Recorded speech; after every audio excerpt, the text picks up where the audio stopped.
이번 강의에는 포유자돈의 설사를 예방하는 3가지 방법에 대해서 알아보겠습니다. 농장에서 어린 자돈이 포유자돈이 설사를 하면 어떤 조치를 취해야 예방을 할 수 있을까요? 제가 생각하는 방법은 3가지입니다.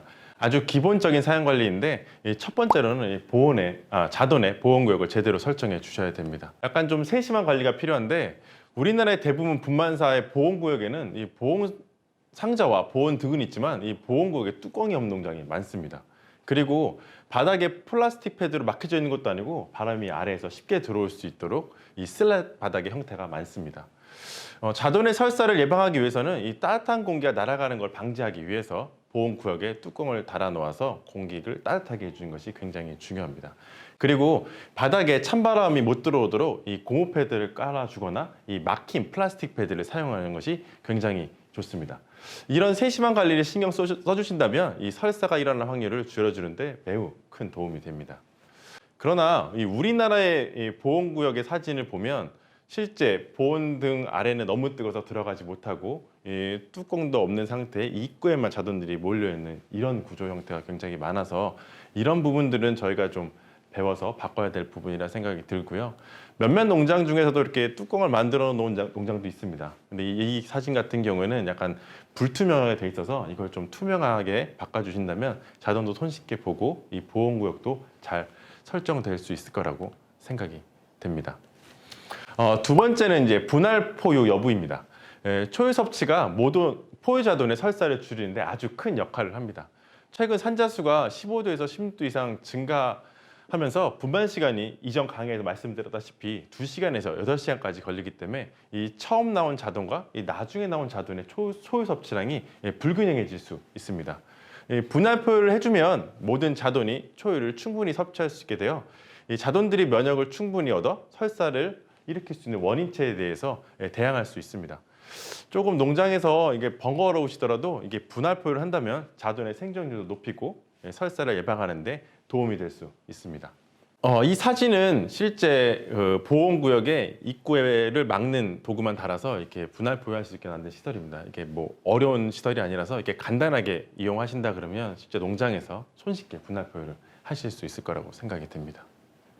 방금 분할 포유를 말씀해 주셨는데요. 네. 제가 2016년도에 아일랜드 더블린에서 열린 세계 양돈수의사 학회에 참석한 적이 있었습니다. 네.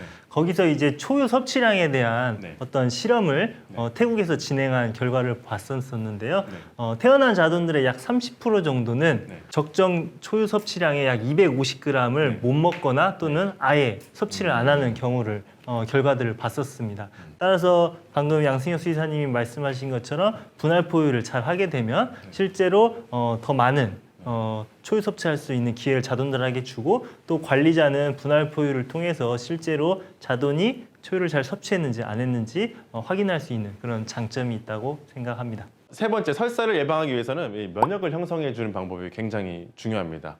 1일에서 3일령 이내하는 설사 또는 이 저산차 모돈의 위주로 자돈들이 설사하는 경우에는 대부분 초유의 면역이 부족해서 발생이 됩니다. 그렇기 때문에 이럴 때는 이제 피드백을 이용한 면역을 형성을 해주는 것이 굉장히 효과적입니다. 첫 번째로는 이제 돼지와 건강 수익그룹에서 나오는 이 피드백 매트나 농장에 또 흔히 사용할 수 있는 이제 골판지 매트를 활용하면 됩니다. 자돈에 설사가 묻어있는 매트를 분만 2, 3주 전 임신 모돈에게 사료통에 급여해주면 충분한 효과를 얻을 수 있고요. 이렇게까지 했는데 이제 설사가 멈추지 않는다라고 한다면 이제 직접적으로 이제 포유자돈의 장을 활용해서 우유나 식염수에 같이 갈아서 피드백을 해주면 더 좋은 효과를 얻으실 수 있습니다.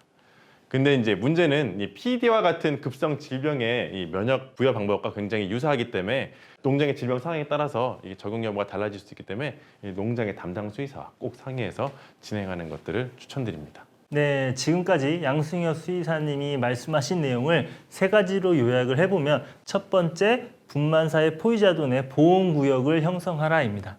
그리고 두 번째는 자돈의 초유 섭취를 극대화시키기 위해 분할 포유를 해야 됩니다. 마지막 세 번째로는 자돈의 설사가 주로 초산돈, 저산차 자돈들에서 설사가 많이 나타나는데요. 그 이유는 초산차들의 모돈의 그 면역 형성이 제대로 초유를 통해 전달되지 않기 때문인데요. 그러기 위해서는 피드백을 통해서 모돈에게 형성을 부여하고 그 부여된 항체가 자돈에 넘어갈 수 있도록 도움을 주셔야 합니다. 네, 다음 강의에서는 포유자돈의 설사 케이스와 항생제 처치에 대해서 알아보도록 하겠습니다.